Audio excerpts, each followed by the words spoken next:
Hello guys, स्वागत है आपका मेरे चैनल में। मैं हूं कनिष्क दवानी और आज मैं लाया है एक नया वीडियो जिसके अंदर हम लोग सीखेंगे माइक्रोसॉफ्ट वर्ड के ट्यूटोरियल का सेकंड पार्ट जो कि है ऑल अबाउट इमेजेस। पिछला पार्ट था ऑल अबाउट टेक्स्ट, पर इस बार हम लोग सीखेंगे इमेजेस। तो चलिए शुरू करते हैं। जैसे कि आप देख सकते हैं, पिछली बार जो मैंने टेक्स्ट लिखा था वही टेक्स्ट अभी भी डिस्प्लेड है यहाँ पर। तो उसके बाद सबसे पहले हमें करनी है इंसर्ट एक इमेज। तो सबसे पहले मैं आप लोग को एक अपने डिवाइस से एक इमेज इंसर्ट करके दिखाऊंगा। तो यहाँ पर मैं इसको सिलेक्ट कर दे रहा हूँ और दबा दे रहा हूँ इंसर्ट। तो देखिए ये इमेज इंसर्ट हो चुकी है।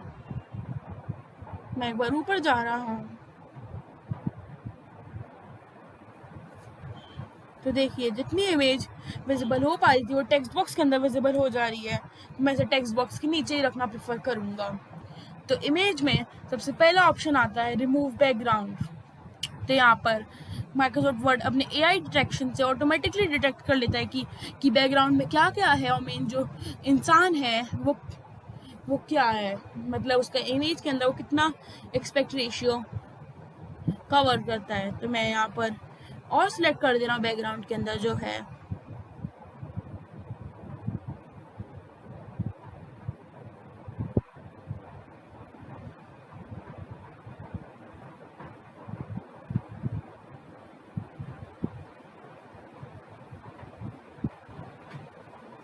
तो मैंने इतना सिलेक्ट कर दिया। तो देखिए अब उसने इतना भी सिलेक्ट कर लिया है। तो अब ये भी, तो देखिए अब मैं इसे पूरी तरह से ह्यूमन विजिबली कर दूंगा। अब मैं माँ के एरियाज टू रिमूव में कर दे रहा हूँ फिर से। तो देखिए अब यहाँ पर तो सिर्फ मेरा ही दिख रहा है।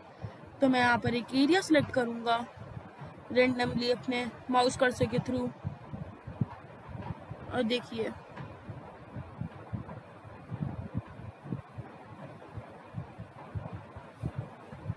तो देखिए इतना हो चुका है। अब बस यहाँ का मैं थोड़ा सा सिलेक्ट करूँगा। तो देखिए अब सिर्फ मेरा ही दिख रहा है फोटो। अब मैं मार्क एरियाज टू कीप पे यहाँ पर अपना कर दे रहा हूँ। नहीं इतना ठीक है, तो मैं कीप चेंजेस पे करूँगा। तो देखिए अब सिर्फ मेरी फोटो ही क्रॉप होकर आ रही है। अगर मैं कंट्रोल+Z दबाऊंगा तो ये ऑटोमेटिकली ओरिजिनल मोड में आ जाएगा। या सारे चेंजेस जितने भी मैंने किए थे कर्सर के थ्रू उन सबको रिवर्स कर देगा 1 बाय 1। तो जैसा कि आप देख रहे हैं मैंने रिवर्स कर चुका हूँ कि मुझे बैकग्राउंड रिमूव नहीं करना था। यहाँ पर मैं ऐसे शार्प कर दूंगा तो थोड़ा सा ब्लर हो जाएगा, और सॉफ्ट कर दूंगा तो इसमें कुछ ज़्यादा ही डिटेल्स आ जाएगी जो भी इतनी अच्छी नहीं लगती है। तो मैं ऐसे आपको पूरी तरह शार्पन करके दिखाता हूँ। और फिर उसके बाद ब्राइटनेस, ये सबसे कम ब्राइटनेस पर है और सबसे ज़्यादा ब्राइटनेस पर। तो अब मैं आपको ओरिजिनल इमेज के साथ मैक्सिमम ब्राइटनेस पे दिखाता हूँ। ये बेसिकली इमेज की ब्राइटनेस को डिटेक्ट करता है और उसको बढ़ा देता है। तो देखिए यहाँ पर ऐसे चालू हो रहा है जिस तरीके से मैं अपने माउस पॉइंटर को रोटेट कर रहा हूँ। तो मैं मैक्सिमम ब्राइटनेस पे कर दे रहा हूँ। फिर उसके बाद कलर में यहाँ पर हम लोग पहले सैचुरेशन चुन सकते हैं। हमारा सैचुरेशन कितना होना चाहिए, कितना ज़्यादा और कितना कम। तो बेसिकली सैचुरेशन बाय डिफ़ॉल्ट 100 ही होता है जब हम इमेज खींचते हैं। और यहाँ पर टेम्परेचर के हिसाब से भी आपके बैकग्राउंड चेंज होते हैं। तो यहाँ पर मैं टेम्परेचर कर दे रहा हूँ 4700 केल्विन, क्योंकि टेम्परेचर जितना चेंज होगा उस हिसाब से उसका सोर्स उतना ही ब्राइट होगा और उससे क्या उतनी ही लाइट पड़ेगी। तब यहाँ पर मैं इससे पहले अगर ओरिजिनल स्टेट पे ले आता हूँ और यहाँ पर इसकी ब्राइटनेस को मैं नॉर्मल कर दे रहा हूँ। तो देखिए अब मैं यहाँ पर आपको पहले दिखाऊंगा कि इसकी पूरी इमेज का कलर कैसे चेंज कर सकते हैं। तो मैंने इसे गोल्डन कलर में कर दिया है पूरी इमेज को। तो ये हर चीज़ गोल्डन की कॉन्ट्रास्ट में आ रही है, गोल्डन की अलग अलग शेड्स में। तो अब नेक्स्ट होगा आर्टिस्ट इफेक्ट्स, जिसमें आप गोल्डन के अलग अलग फॉर्म, ये थोड़ा सा ब्लरी और फजी, जो कि एकदम एक ट्रांसलूसेंट ग्लास से दिखेगा, ना कि एक ट्रांसपेरेंट ग्लास से। ये एक रैप के अंदर से ये आप एक एक्सरे टाइप भी मान सकते हैं,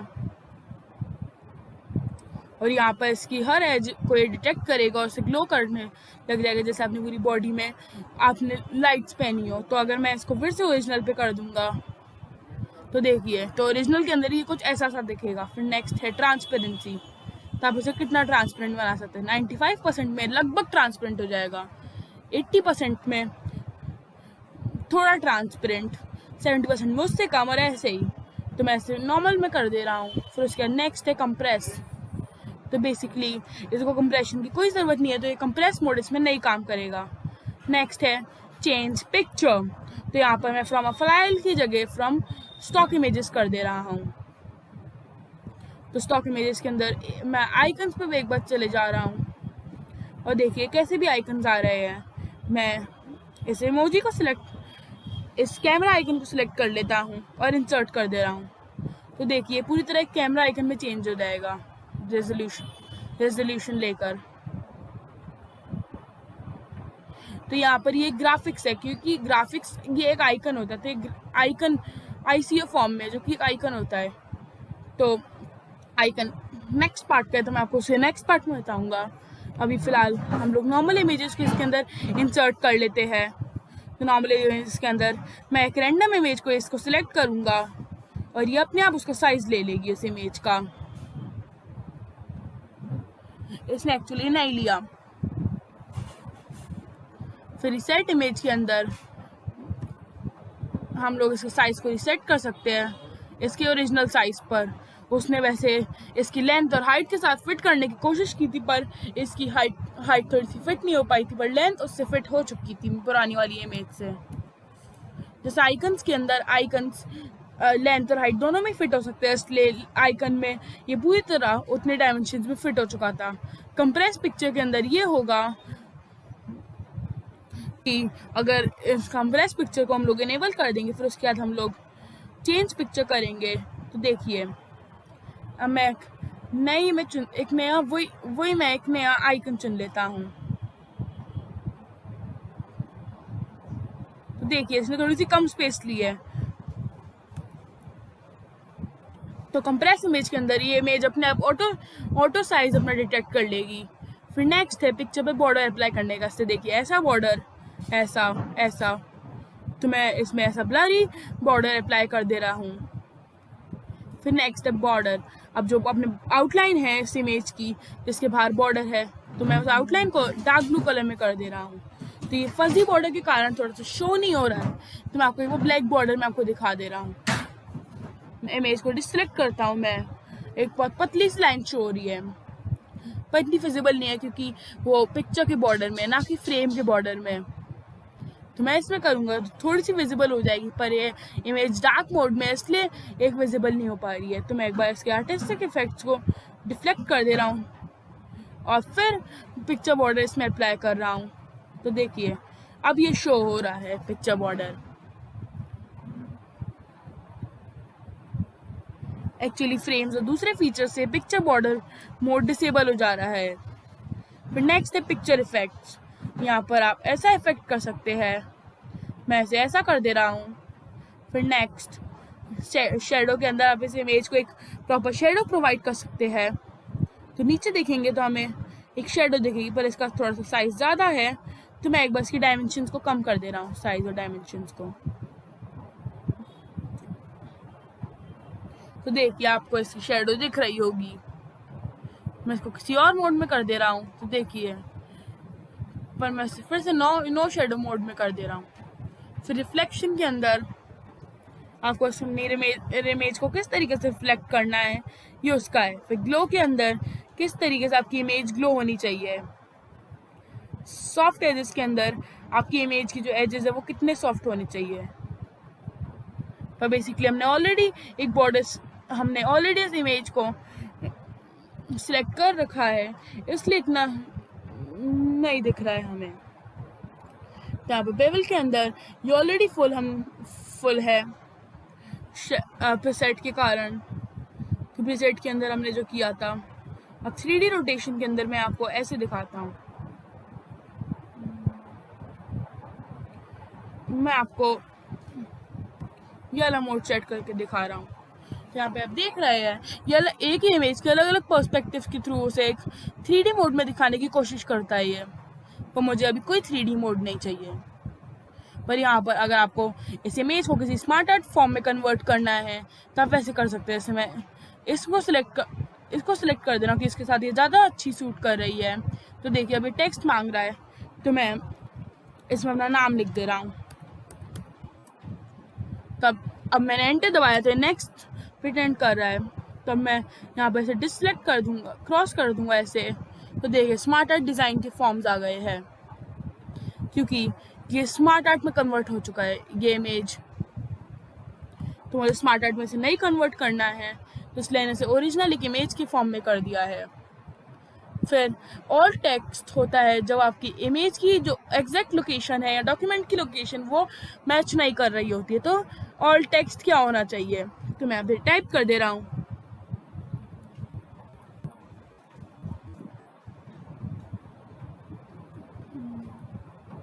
मैं अभी पहले का सारा डिलीट कर दूँ जितना भी है।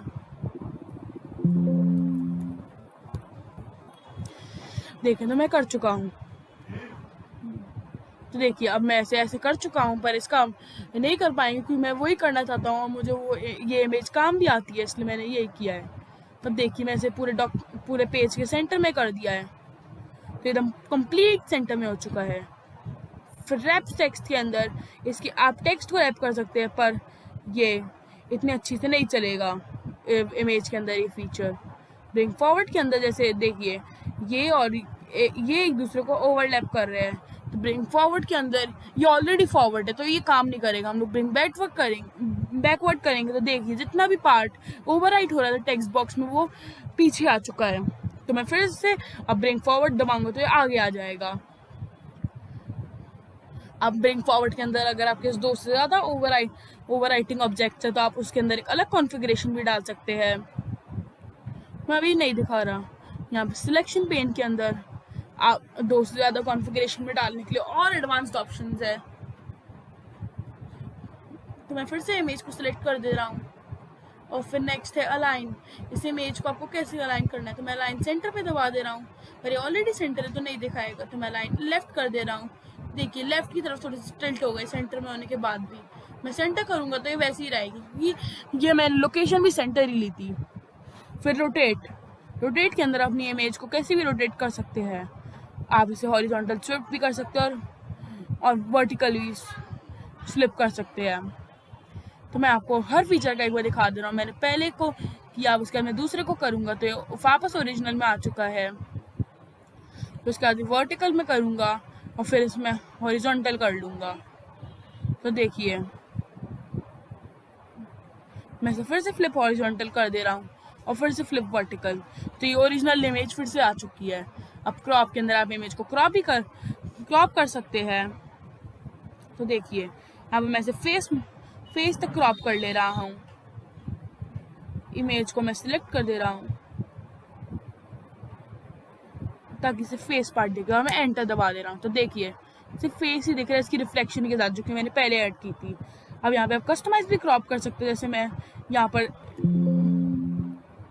मैं डाल दे रहा हूँ 3.78। तो देखिए या अपने कस्टमाइज भी कर सकते हैं इसकी डायमेंशंस को चेंज कर। तो पिक्चर्स के लिए इतने टूल्स है, बस एक लास्ट टूल है जो कि मैं आपको बताना भूल गया, वो है ऑनलाइन पिक्चर्स इंसर्ट करना। वो नॉर्मल पिक्चर्स ही तरह ही इंसर्ट होता है, फ़र्क ही होता है। ऐप इसमें बिंग को सर्च करते हैं कि बिंग माइक्रोसॉफ्ट का कुछ सर्च इंजन है, तो इसके थ्रू आप इमेजेस को फिल्टर करके सर्च कर सकते हैं। इसमें आप किसी भी तरीके की इमेजेस सर्च कर सकते हैं। जैसे मैं यहाँ पे सर्च करूँगा माइक्रोसॉफ्ट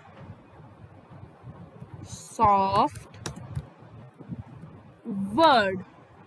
अब देखिए आप सिर्फ मैं क्रिएटिव सेक्शन ही रहने दूंगा और ये जो पहली इमेज आ रही है माइक्रोसॉफ्ट वर्ड का लेटेस्ट आइकन है, तो मैं इसे ही इंसर्ट कर दूंगा। तो देखिए इंसर्ट हो चुकी है और डाउनलोड होकर। ये डाउनलोड होना आपकी इंटरनेट स्पीड पे डिपेंड करेगा, क्योंकि को फाइल को ऑनलाइन डाउनलोड भी होना पड़ता है, पर ये वर्ड डॉक्यूमेंट के अंदर ही डाउनलोड हो जाती है, या वर्ड की प्रोग्राम फाइल्स के अंदर, या फिर डाउनलोड फोल्डर के अंदर डाउनलोड नहीं होती है, जैसे बाय डिफॉल्ट आप जब क्रोम से डाउनलोड करते हैं वैसे डाउनलोड हो। तो मैं इसको भी टेक्स्ट बॉक्स के ऊपर डाल दूंगा। यहाँ पे मैंने ऐसे किया, तब ये पिक्चर फॉर्मेट देगा। पिक्चर फॉर्मेट के अंदर ये ऑप्शंस नहीं दे रहा है, शायद से कुछ माल फंक्शनिंग हो चुकी है। तो मैं इसको ऐसे कर दे रहा हूँ यहाँ।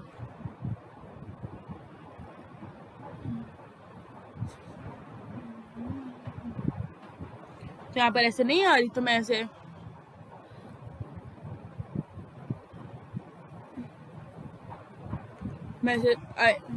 एक्सटेंड कर दे रहा हूँ।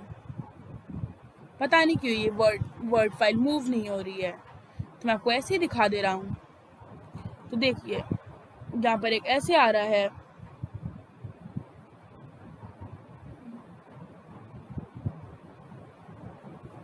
तो मैं पहले इस टेक्स्ट बॉक्स को डिलीट कर दूंगा, शायद से इसके कारण कुछ प्रॉब्लम आ रही हो। तो अभी मैं इसे डिलीट कर चुका हूँ, तब ये इंसर्ट हो गया है। वो टेक्स्ट बॉक्स के कारण ही प्रॉब्लम आई थी कि दो ऑब्जेक्ट्स ऑलरेडी मर्ज्ड ऑब्जेक्ट्स दूसरे ग्रुप में नहीं जा सकते हैं। तब मैं पिक्चर फॉर्मेट में जाऊंगा,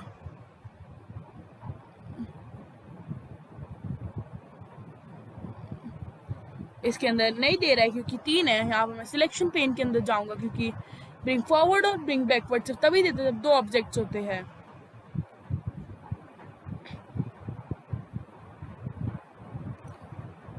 वर्ड रीस्टार्ट हो रहा है किसी ग्लिच के कारण। मैं पहले इसे सेव कर दे रहा हूँ क्योंकि ये थोड़ी सी प्रॉब्लम दे रहा है। मैं इसे सेव कर चुका हूँ पहले। देखिए मैं इसे पूरी तरह सेव कर चुका हूँ, पर इसके अंदर थोड़े से टेक्स्ट बॉक्सेस के अंदर थोड़े से इश्यूज आए हैं, पर मेरे को उसका कोई इतना फर्क नहीं है। तो मैं सिलेक्शन पेन पे जाऊंगा, टेक्स्ट बॉक्स 2, पिक्चर 6 और पिक्चर 8। पिक्चर 8 के अंदर कोई प्रॉब्लम है क्योंकि वो ऑनलाइन पिक्चर है, तो ऑफलाइन पिक्चर्स के अंदर ज़्यादा ऑप्शंस आते हैं ऑनलाइन पिक्चर्स से। तो यहाँ पर ये जो ऑनलाइन पिक्चर है, आप इसकी पोजीशन चेंज नहीं कर सकते, पर ऑफलाइन पिक्चर या टेक्स्ट ही कर सकते हैं। ये माइक्रोसॉफ्ट वर्ड का एक बग है जो कि उन्होंने अभी तक फिक्स नहीं किया है। तो आज मैंने आपको बता दिया कि इमेजेस के अंदर क्या क्या ऑप्शंस आते हैं, क्या क्या अभी तक बग्स है जो कि माइक्रोसॉफ्ट ने इमेजेस के रिलेटेड फीचर्स में नहीं फिक्स किए हैं। तब अब नेक्स्ट पार्ट के अंदर मैं आपको बताऊंगा आइकन्स, शेप्स और स्क्रीनशॉट्स के बारे में। तब तक के लिए गुड बाय।